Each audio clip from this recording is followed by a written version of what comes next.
नमस्कार साथियों, स्वागत करते हैं आप सभी का सीडीपी के इस बेहतरीन सेशन में। कैसे हैं आप सभी। तो आज जो है 3 टॉपिक को कवर करने वाले हैं। एनसीएफ 2005,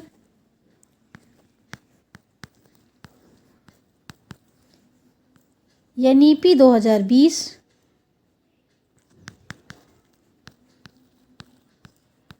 और आरटी एक्ट 2009। आरटी एक्ट 2009 इस 3 टॉपिक को कवर करने वाले हैं। तो 10 मिनट की वीडियो रहेगी जिसमें ये 3 टॉपिक आपके कवर होंगे। अगर सीटेट एग्जाम में यहाँ से कोई भी प्रश्न आता है, प्रीवियस ईयर के जितने भी प्रश्न हैं हमने यहाँ पर सारे प्रश्नों को शामिल किया है। यहाँ से कोई भी प्रश्न आएगा तो आप लोग उसका उड़ा दोगे, धुआं धुआं कर दोगे। तो चलिए क्लास को स्टार्ट करते हैं। प्रश्न देखिएगा आप लोग। आज का पहला प्रश्न है और टैग वर्ड की वीडियो डल गई है, आप लोग देख लीजिएगा और वहाँ से आप लोग को बहुत ज़्यादा हेल्प मिलेगी। तो प्रश्न नंबर 1 है, आरटी अधिनियम 2009 के तहत प्रारंभिक शिक्षा के लिए पाठचर्या और मूल्यांकन की प्रक्रिया किसके द्वारा निर्धारित की जाती है। बात किसकी की गई है। आरटी एक्ट 2009 के तहत प्रारंभिक शिक्षा के लिए जो पाठचर्या निर्धारित की जाती है, मूल्यांकन प्रक्रिया, ये किसके द्वारा निर्धारित की जाती है। आप पढ़ते क्या है, सिंपल सी बात है। आप क्या पढ़ते हैं भाई, किसकी बुकें पढ़ते हैं। आप कहते हो हम पढ़ते हैं एनसीईआरटी। सबसे बेस्ट बुक एनसीईआरटी की बुक है। एनसीईआरटी से ही प्रश्न बनता है, एनसीईआरटी से ही प्रश्न पूछे जाते हैं। तो जब एनसीईआरटी आप लोग पढ़ते हो तो इसका आंसर क्या होगा भाई। राज्य सरकार होगा, केंद्र सरकार होगा, स्थानीय विद्यालय प्रबंधन समितियां होगा, या फिर राष्ट्रीय शैक्षिक अनुसंधान और प्रशिक्षण परिषद होगा। क्या होगा। जो ये प्रारंभिक शिक्षा के लिए पाठचर्या होता है, इसको कौन निर्धारित करता है। तो इसको निर्धारित करता है एनसीईआरटी निर्धारित करता है। याद रखिएगा आप लोग, ठीक है। और एनसीईआरटी की स्थापना कब हुई थी। तो 27 जुलाई 1961 को, ठीक है। 27 जुलाई 1961 को एनसीईआरटी की स्थापना हुई थी। और आपका और एक चीज़ आप पढ़ते हो एनसीएफ 2005। एनसीएफ 2005 कहाँ से है। तो एनसीईआरटी से है। क्लियर। अब यहाँ पर की पॉइंट आप लोग देखिएगा थोड़ा सा। एनसीईआरटी से जितने प्रश्न बनते हैं, एनसीएफ 2005 से, आरटी एक्ट से, एनईपी 2020 से जितने प्रश्न बनते हैं, सारे प्रश्न यहाँ पर आपको मिलेंगे। की पॉइंट देखिएगा कि इस अधिनियम का उद्देश्य भारत में 6 से 14 वर्ष की आयु के सभी बच्चों को निःशुल्क और अनिवार्य शिक्षा प्रदान करना है। किसकी बात की जा रही है भाई। आरटी एक्ट की बात की जा रही है। आरटी एक्ट इस अधिनियम का उद्देश्य है भारत में 6 से 14 वर्ष के सभी बच्चों को निःशुल्क और अनिवार्य शिक्षा प्रदान करना है। यानी कि भारत में जितने भी बच्चे हैं 6 से 14 वर्ष के, उनको फ्री एजुकेशन की सुविधा देना है, ठीक है भाई। भारत आपका ऐसा जो है 35वां देश है जो कि फ्री एजुकेशन देता है 6 से 14 वर्ष के बच्चों की। और जब यहाँ पर किसकी बात की जा रही है भाई, यहाँ पर सामान्य बच्चों की बात की जा रही है। और जब विकलांग बच्चों की आ जाए, जिसको बोलते हैं विकलांग शब्द हटा के दिव्यांग बच्चों की शिक्षा, ये तो आ गया आपका। सामान्य बच्चों के लिए 6 से 14 वर्ष के बच्चों को फ्री एजुकेशन है। लेकिन जब दिव्यांग बच्चों की आ जाए तो दिव्यांग बच्चों को किस वर्ष के बच्चों के लिए फ्री एजुकेशन है। तो भाई 6 से 18 वर्ष के सभी बच्चों को, आयु के सभी बच्चों को निःशुल्क और अनिवार्य शिक्षा प्रदान करना है। दिव्यांग बच्चों को 6 से 18 और सामान्य बच्चों को 6 से 14। याद रखिएगा आप लोग पॉइंट को। प्रश्न नंबर 2, शिक्षा अधिकार अधिनियम देश भर में लागू हुआ। यानी कि आरटी एक्ट ये जो 2009 है, ये कब लागू हुआ बताइए, कब लागू हुआ? 1 अप्रैल 2010 से, 1 अगस्त 2010 से, 26 अप्रैल 2010 से, 1 अप्रैल 2011 से। तो आरटी एक्ट 2009 लागू कब हुआ? ये 2009 में तो बना, लेकिन लागू कब हुआ? तो 1 अप्रैल 2010 को ये लागू हुआ, याद रखिएगा। 1 अगस्त, 26 अप्रैल, 1 अप्रैल नहीं, 1 अप्रैल 2010। यहाँ पर देखिए 2011 है। आगे देखिएगा प्रश्न नंबर 3 को। राष्ट्रीय पाठचर्या की रूपरेखा 2005 की अनुशंसा के अनुसार बच्चों के स्तर पर शिक्षण का मुख्य लक्ष्य होना चाहिए। क्या होना चाहिए भाई? एनसीईआरटी 2005 की अनुशंसा के अनुसार बच्चों के स्तर पर शिक्षण का मुख्य लक्ष्य क्या होना चाहिए? विषय की मूल अवधारणाओं की समझ विकसित करना, विषय के मूल सिद्धांतों को याद करना, कक्षा शिक्षण को स्कूल के बाहर के जीवन से जोड़ना, स्वतंत्र रूप से प्रयोग करने के लिए कौशल प्राप्त करना। तो आप एनसीईआरटी 2005 क्या कहता है भाई? कि कक्षा शिक्षण को विद्यालय के बाहर जीवन से जोड़िए, इसलिए सी ऑप्शन को लॉक कर दीजिएगा, ठीक है, क्योंकि ये एनसीईआरटी 2005 का अनुशंसा के अनुसार है। आगे देखिएगा प्रश्न नंबर 4 को। कक्षा 1 से 5 तक के बच्चों के लिए कितनी दूरी की सीमा में एक विद्यालय स्थापित किया जाएगा? अब इसको की पॉइंट देखिएगा। कक्षा 1 से 5 तक के बच्चों के लिए, यानी कि प्राथमिक विद्यालय, उनके घर से विद्यालय की दूरी 1 किलोमीटर होनी चाहिए। यानी कि प्राथमिक स्तर के जो विद्यालय हैं, बच्चों के घर से विद्यालय की दूरी 1 किलोमीटर होनी चाहिए। और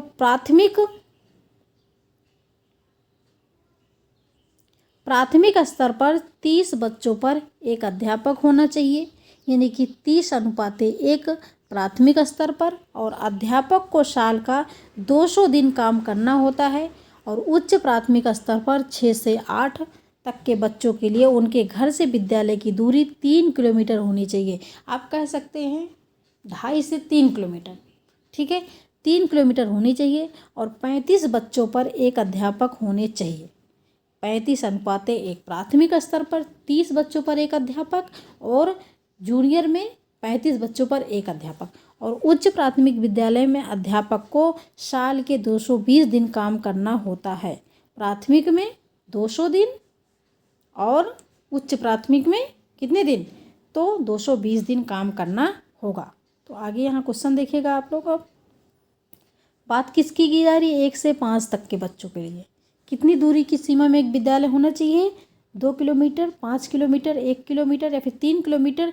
तो 1 किलोमीटर। अभी आपने क्या पढ़ा भाई? 1 किलोमीटर पढ़ा, इसलिए सी ऑप्शन को लॉक कर देंगे। प्रश्न नंबर 5।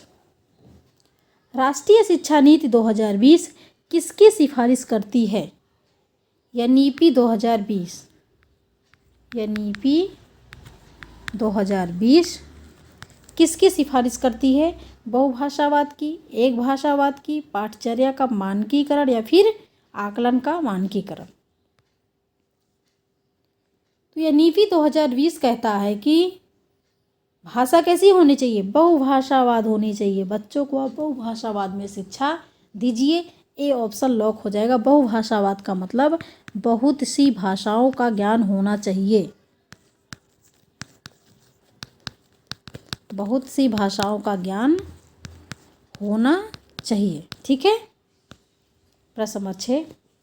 एनईपी 2020 के अनुसार वर्तमान नई शैक्षिक पाठ्यक्रम प्रणाली क्या है?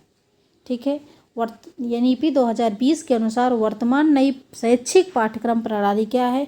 नया ढांचा। आप देख लेगा, पूरी पढ़ाई के ढांचे पर ही होगा बदलाव। यानी कि ढांचे में क्या हो गया? ये मौजूदा ढांचा है, पहले का ढांचा है, और ये नया ढांचा है। अब आपको इस ढांचे पे पढ़ाई करना पड़ता है, यानी कि नए ढांचे पे नया ढांचा बना है। थोड़ा सा टॉपिक लग रहा होगा आप लोग कि कठिन है, लेकिन कठिन बिल्कुल भी नहीं है, एकदम इजी है। नया ढांचा आप देख लीजिएगा।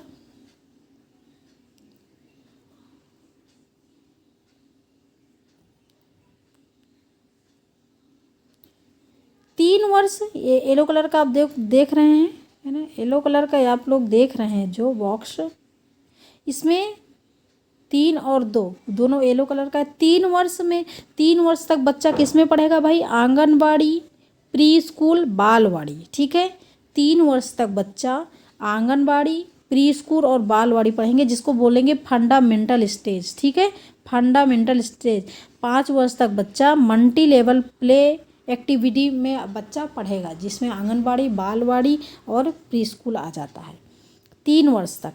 उसके बाद 2 वर्ष तक बच्चा 1 और 2 को पढ़ेगा। ये 5 वर्ष निकल गया, 5 वर्ष निकल गया ये, है ना। उसके बाद ग्रीन आप देख रहे हैं, 3 वर्ष तक बच्चा कक्षा 3, 4, 5 को पढ़ेगा, है ना, 3, 4, 5 को पढ़ेगा, जिसको बोलते हैं प्रिपरेटरी स्टेज। पढ़ाई खेलकूद से जुड़ी खोजपरक एक्टिविटी होगी, ठीक है। उसके बाद रेड कलर का आप जो देख रहे हैं, 3 वर्ष तक बच्चा उसके बाद पढ़ेगा 6, 7, 8 को पढ़ेगा, है ना, 6, 7, 8 को पढ़ेगा, जिसको बोल देंगे मिडिल स्टेज। 6 से 8 मिडिल स्टेज होगा, जिसमें बच्चा math, science, art, social science और ह्यूमैनिटीज में एक्सपर्ट होगा, पढ़ेगा सारी चीज़ें, है ना। एक्सपेरिमेंट करेगा बच्चा और सीखेगा, लर्निंग करेगा। क्या होगा वो? 3 होगा, 3 स्टेज, ठीक है। उसके बाद होगा 4 वर्ष तक बच्चा, 4 वर्ष तक बच्चा क्या करेगा? सेकेंडरी स्टेज में पढ़ेगा, जो कि कक्षा 9, 10, 11, 12। तो क्या पहला होगा 5 प्लस 3 प्लस 3 प्लस 4, ठीक है। नया ढांचा ऐसे तैयार किया गया है। 5 साल बच्चा आंगनबाड़ी में पढ़ेगा। 5 साल बच्चा जो है क्या करेगा? जिसमें आंगनबाड़ी भी शामिल होगा और 1 और 2 भी शामिल होगा। 3 साल बच्चा 3, 4, 5 को पढ़ेगा। उसके बाद 3 साल बच्चा 6, 7, 8 को पढ़ेगा और उसके बाद 4 साल बच्चा 9, 10, 11, 12 को पढ़ेगा। तो ये पूरा होगा 10 + 2 यानी कि 12 हो जाएगा। 12 तक पढ़ाई ऐसे ही करनी है बच्चे को, ठीक है।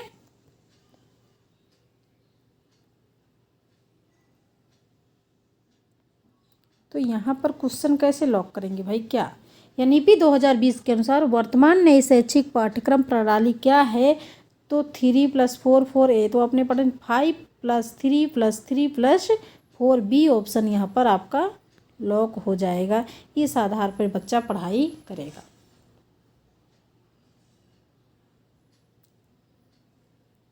ये 3 साल बच्चा यहाँ पर देखिएगा, बच्चा बड़ा हो जाएगा, मिडिल में है, जब 6, 7, 8 को पढ़ेगा तो नया नया एक्सपेरिमेंट करेगा वो। आगे देखिएगा प्रश्न नंबर 7 को, राष्ट्रीय पाठचर्या की रूपरेखा 2005 के अनुसार सत्य नहीं है, निगेटिव पूछा गया है। सभी बच्चों में सीखने की क्षमता होती है, बिल्कुल भाई पॉजिटिव है। बच्चे स्वभाव से सीखने हेतु प्रेरित होते हैं, भी ठीक है। सभी बच्चे व्यक्तिगत स्तर पर एक ही तरह सीखते हैं। स्कूल के भीतर बाहर दोनों जगह सीखने की प्रक्रिया चलती रहती है, ये भी पॉजिटिव है। लेकिन नेगेटिव क्या है भाई? ये है कि सभी बच्चे व्यक्तिगत स्तर पर एक ही तरह नहीं सीखते। जब बच्चों में इंडिविजुअल डिफरेंस होती है, बच्चे अलग अलग तरह से सीखते भी हैं, इसलिए सी ऑप्शन लॉक हो जाएगा, निगेटिव के साथ निगेटिव। प्रश्न नंबर 8, राष्ट्रीय शिक्षा नीति 2020 के अनुसार शिक्षा को केवल पूर्व निर्धारित विषय वस्तु पर केंद्रित होना चाहिए, समस्या समाधान पर केंद्रित होना चाहिए, अधिगमकर्ताओं में गहन चिंतन का विकास करना चाहिए, अन्वेषण निर्धारित खोज आधारित होना चाहिए। ठीक है भाई, ये सारी चीज़ें तो पॉजिटिव है, लेकिन केवल पूर्व निर्धारित विषय वस्तु, जो पहले से विषय वस्तु निर्धारित है, क्या उसी पे जो है विषय वस्तु आपका पाठ्यक्रम केंद्रित होना चाहिए? बिल्कुल नहीं होना चाहिए, उसमें आपके बदलाव होने चाहिए। क्योंकि अभी आपने देखा क्या नए ढांचे में बदलाव है कि नहीं है? जब बदलाव देखा तो उसमें बदलाव होना चाहिए, इसलिए आपका पहला विकल्प कट जाएगा, बाकी सारे सही होंगे। दूसरा तीसरा चौथा सही हो जाएगा, ए ऑप्शन लॉक। क्योंकि यहाँ पर देखिएगा, नीति 2020 रटकर अधिगम करने को बढ़ावा नहीं देता है, केवल पाठ आधारित विषय वस्तु के आधार पर अधिगम को बढ़ावा देता है, बल्कि वास्तविक जीवन के अनुभव से सीखने पर बल देता है। ठीक है,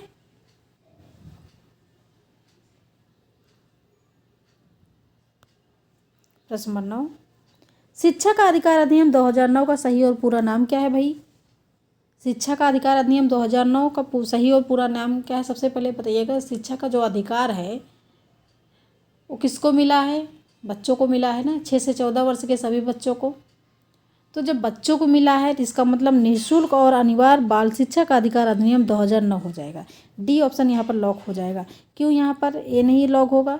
ए लॉक क्यों नहीं होगा? क्योंकि निःशुल्क और अनिवार्य शिक्षा का अधिकार अधिनियम 2009 है। यहाँ पर देखिए 2010 है, ये भी कट जाएगा, 2010 है, ये भी कट जाएगा, 2009 है यहाँ पर, लेकिन यहाँ पर 2009 है, लेकिन इसलिए सही नहीं होगा क्योंकि जो अधिकार दिलाता है वो बाल शिक्षा को, इसलिए यहाँ पर डी ऑप्शन लॉक हो जाएगा। प्रश्न नंबर 10, राष्ट्रीय शिक्षा नीति 2020 सुझाती है कि कक्षा अधिगम को पाठ्यपुस्तकों तक सीमित करने के बजाय अधिगम और शिक्षा तथ्यों और ज्ञान के कंठस्थीकरण पर आधारित होनी चाहिए। प्रत्येक 3 माह के बाद विद्यार्थियों की विषय वस्तु को बढ़ा देना चाहिए। खोजबीन और समालोचनात्मक चिंतन के विकास पर केंद्रित होनी चाहिए। परीक्षाओं के लिए सीखने पर केंद्रित होनी चाहिए। तो यहाँ पर बात किसकी की जा रही है भाई? पाठ्य पुस्तकों तक सीमित करने के बजाय अधिगम और शिक्षा को खोजबीन और समालोचनात्मक चिंतन के विकास पर केंद्रित होनी चाहिए। सी ऑप्शन पॉजिटिव हो जाएगा। प्रश्न नंबर 11, आरटी एक्ट 2009 के बारे में कौन सा कथन सही नहीं है? गलत। नेगेटिव के साथ नेगेटिव लॉक होगा। यह अधिनियम लागू होते समय जम्मू कश्मीर राज्य नहीं हुआ था, हो सकता है। यह अधिनियम राष्ट्रीय ज्ञान आयोग की सिफारिश पर लाया गया, ठीक है। इस अधिनियम में छात्रों के अधिकारों के साथ साथ शिक्षकों और सरकार के दायित्व भी निर्धारित किए गए हैं। यह अधिनियम 6 से 18 वर्ष तक के बच्चों के लिए निःशुल्क शिक्षा का प्रावधान करना है। बिल्कुल सही है भाई, यह अधिनियम 6 से 18 वर्ष के बच्चों के लिए निःशुल्क शिक्षा का प्रावधान किया गया है। 6 से 18 मतलब दिव्यांग बच्चों के लिए, ठीक है।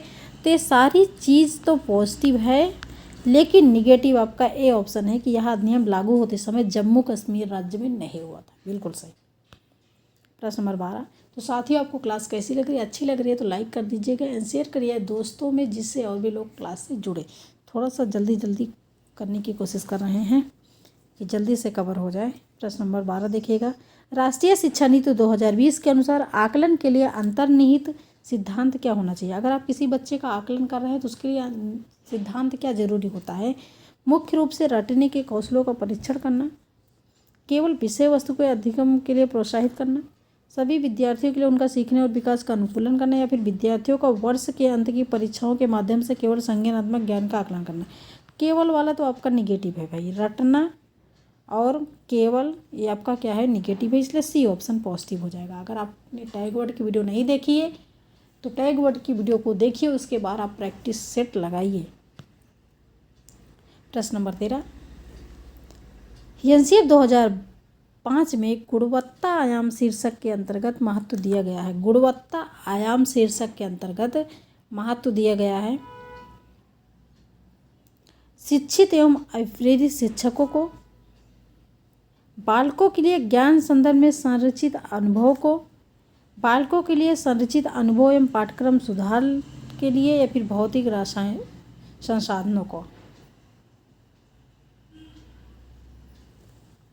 भाई गुणवत्ता आयाम जो शीर्षक हैं वो महत्व दिया गया है बच्चों को, है ना, कि सभी बच्चों तक शिक्षा की पहुंच होनी चाहिए। सभी बच्चों तक, किसी भी धर्म जाति संप्रदाय का बच्चा हो, बच्चों तक शिक्षा होनी चाहिए, ठीक है। तो बालकों के लिए ज्ञान संदर्भ में संरचित अनुभव को, ठीक है, बी ऑप्शन लॉक हो जाएगा। प्रश्न नंबर 14, राष्ट्रीय शिक्षा नीति 2020 किस पर बल देती है? लचीला बहुस्तरीय गति आधारित अधिगम होना चाहिए, बच्चों के केवल संज्ञानात्मक विकास से संबंधित पहल होना चाहिए, राष्ट्रीय पाठचर्या के मानकीकरण पर, बच्चों के स्मरण कौशलों पर। स्मरण गलत है, केवल गलत है भाई। राष्ट्रीय पाठचर्या के मानकीकरण पर यहाँ पर हो जाएगा ए ऑप्शन की राष्ट्रीय शिक्षा नीति 2020 लचीला बहुस्तरीय गति आधारित अधिगम पर बल देता है। प्रश्न नंबर 15, राष्ट्रीय शिक्षा नीति 2020 किस उपागम के लिए शिक्षण शास्त्रीय बदलाव की अनुशंसा करती है? सॉरी जल्दी में। राष्ट्रीय शिक्षा नीति 2020 किस उपागम के लिए शिक्षण शास्त्रीय बदलाव की अनुशंसा करती है? तो संरचनावादी व्यवहारवादी शिक्षा होनी चाहिए, रटने पर आधारित अधिगम, अवधारणात्मक समझ, खोजबीन आधारित अधिगम, ड्रिल और अभ्यास, या फिर अधिगम के लिए आकलन, अधिगम का आकलन। बताइएगा।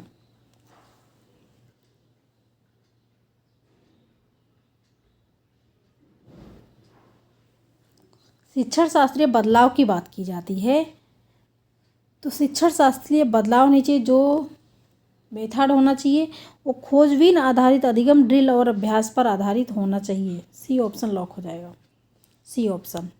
प्रश्न नंबर 16, भारतीय संविधान में निम्न में से किस अनुच्छेद के अनुसार 6 से 14 वर्ष के बालकों की शिक्षा एक मौलिक अधिकार है? अनुच्छेद 45, अनुच्छेद 42, अनुच्छेद 21A, अनुच्छेद 51B। तो आपने देखा है अनुच्छेद सी, अनुच्छेद मतलब 21A, ऑप्शन सी लॉक हो जाएगा। प्रश्न नंबर 17, निम्नलिखित में से कौन सा कथन आरटी एक्ट 2009 के बारे में गलत है, निगेटिव है? कक्षा 1 से 5 तक विद्यालय 1 किलोमीटर के दायरे में होंगे। ठीक है भाई। माता पिता की बाध्यता होगी बच्चों को प्रारंभिक शिक्षा प्रदान करें। प्रारंभिक विद्यालय में कक्षा 1 से 8 तक की शिक्षा आती है। धारा 12 के तहत निजी विद्यालय में 25% सीट आरक्षित और दुर्लभ वर्ग के लिए है। तो यहाँ पर भाई आपका डी ऑप्शन पॉजिटिव है। ठीक है, डी ऑप्शन पॉजिटिव है और सी ऑप्शन भी पॉजिटिव है। प्रारंभिक शिक्षा में आपका 1 से 8 तक की शिक्षा आ जाती है और आपका ए ऑप्शन भी पॉजिटिव। निगेटिव आपका बी ऑप्शन है कि माता पिता की बाध्यता होगी बच्चों को प्रारंभिक शिक्षा प्रदान करें। तो माता पिता की बाध्यता नहीं, माता पिता का अधिकार है कि बच्चों को प्रारंभिक शिक्षा प्रदान करें, इसलिए बाध्यता शब्द यहाँ पर निगेटिव हो जाएगा, यही सही हो जाएगा।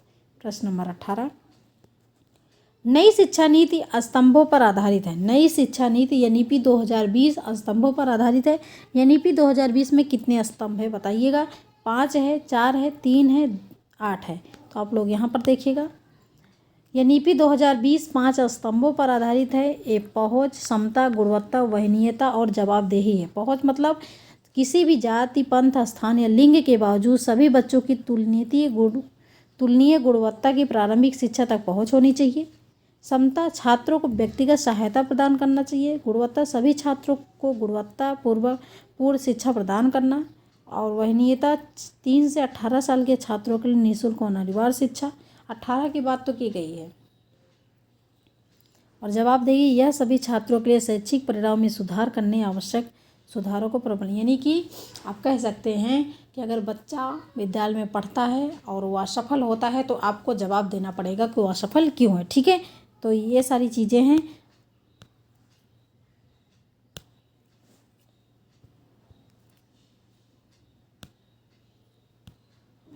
तो नई शिक्षा नीति कितने स्तंभों पर आधारित है? तो भाई 5 स्तंभों पर आधारित है। ए ऑप्शन लॉक हो जाएगा। ठीक है, प्रश्न नंबर 19, इनमें से कौन पाठचर्या एनसीएफ 2005 मार्गदर्शी सिद्धांत नहीं है? स्कूल ज्ञान को स्कूल के बाहरी जीवन से जोड़ना, ठीक है। पढ़ाई को रटंत प्रणाली से मुक्त कराना, ये भी ठीक है। अंग्रेजी भाषा में शिक्षा देना, बच्चों को चौमुखी विकास के अवसर उपलब्ध कराना, ये भी पॉजिटिव है। लेकिन अंग्रेजी भाषा में शिक्षा देना ये गलत है। भाई मातृभाषा में शिक्षा, स्थानीय भाषा में शिक्षा देने की बात एनसीएफ 2005 करता है, इसलिए यहाँ पर सी ऑप्शन निगेटिव हो जाएगा। प्रश्न नंबर 20, राष्ट्रीय पाठचर्या की रूपरेखा 2005 में बातचीत की गई है कि ज्ञान का विकास किया जाए, शिक्षण के लिए सुव्यवस्थित पाठ्यक्रम निर्धारित किए जाए, ठीक है। शैक्षिक केंद्र से विषय केंद्र होने पर, विद्यार्थी केंद्र से अध्यापक केंद्रित की ओर, इनमें से कोई नहीं। क्या होना चाहिए?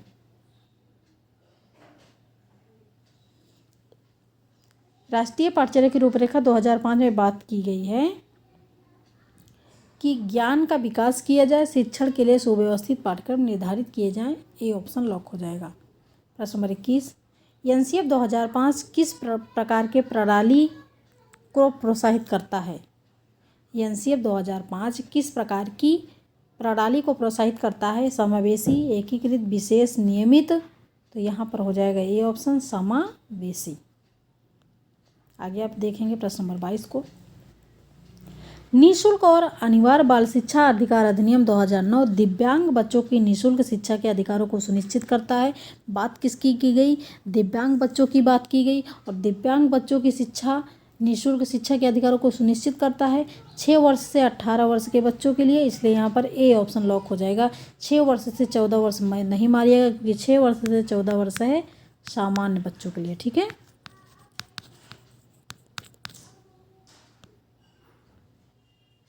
प्रश्न नंबर 23, आईटी एक्ट 2009 के अनुसार प्राथमिक विद्यालयों में शिक्षकों को प्रति सप्ताह कुल कितने घंटे कार्य की योजना बनाकर कार्य करना है? तो प्राइमरी में 30 बच्चों पर एक अध्यापक को 200 दिन काम करना होगा। और बात किसकी की जा रही है भाई, प्राथमिक विद्यालय में शिक्षकों को प्रति सप्ताह कुल कितने घंटे की योजना बनाकर कार्य करना होगा, तो 45 घंटे की। बी ऑप्शन यहाँ पर पॉजिटिव हो जाएगा, बी ऑप्शन पॉजिटिव हो जाएगा। सुबह से क्लास करा रहे हैं जिसके कारण आवाज़ थोड़ा सा इधर उधर हो जा रही है, तो आप लोग भैया एडजस्ट करिएगा। प्रश्न नंबर 24, बच्चों के लिए निःशुल्क एवं अनिवार्य शिक्षा का अधिकार अधिनियम 2009 किसके लिए लागू है? 6 से 14 वर्ष के लिए, 7 से 13 वर्ष, 5 से 11 वर्ष, 6 से 12 वर्ष। तो 6 से 12, 5 से 11, 7 से 13 की बात तो कहीं नहीं की गई है, और निःशुल्क शिक्षा की बात की गई है तो 6 से 14 वर्ष। दिव्यांग की बात की जाए तो 6 से 18, और जब ऐसे ही सामान्य बच्चों की बात की जाए 6 से 14 वर्ष। प्रश्न नंबर 25, शिक्षा का अधिकार अधिनियम 2009 लागू नहीं होता है, किस पर लागू नहीं होता? निःशक्त बच्चे पर। निःशक्त बच्चे मतलब जो दिव्यांग बच्चे हैं, विकलांग बच्चे, भाई इन पे तो लागू होता है। 6 से 14 वर्ष आयु के बच्चे पर लागू होता है, ये भी ठीक है। 14 से 18 वर्ष की आयु के बच्चों के नियमित उपस्थिति पर भी लागू होता है, लेकिन सी ऑप्शन है इस पर लागू नहीं होता, यही आपका आंसर हो जाएगा। सी ऑप्शन आपका सी ऑप्शन हो जाएगा। प्रश्न नंबर 25 का सी ऑप्शन हो जाएगा। प्रश्न नंबर 26, आईटी एक्ट 2009 के अनुसार अनिवार्य शब्द का अर्थ क्या है? अनिवार्य शब्द का अर्थ क्या है भाई? केंद्र सरकार दाखिले, उपस्थिति और प्रारंभिक शिक्षा की पूर्तिया को, समुचित सरकार दाखिले, उपस्थिति और प्रारंभिक शिक्षा की पूर्तिया सुनिश्चित करें, सभी को समान शिक्षा उपयोग, सभी क्या होगा यहाँ पर?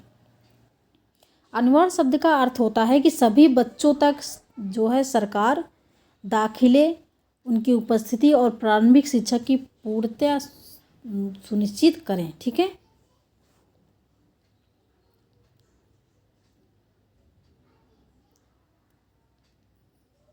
अनिवार्य है भैया, अनिवार्य शब्द है, ठीक है, शब्द की बात की जा रही है। और यहाँ पर ये भी देखिएगा आईटी एक्ट 2009 की बात की जा रही है, तो अनिवार्य शब्द का यहाँ पर अर्थ हो जा रहा था कि आईटी एक्ट 2009 के अनुसार समुचित सरकार बच्चों के दाखिले, उनकी उपस्थिति और प्रारंभिक शिक्षा की पूर्तिया शिक्षा सुनिश्चित करें, सभी बच्चों तक शिक्षा होनी चाहिए।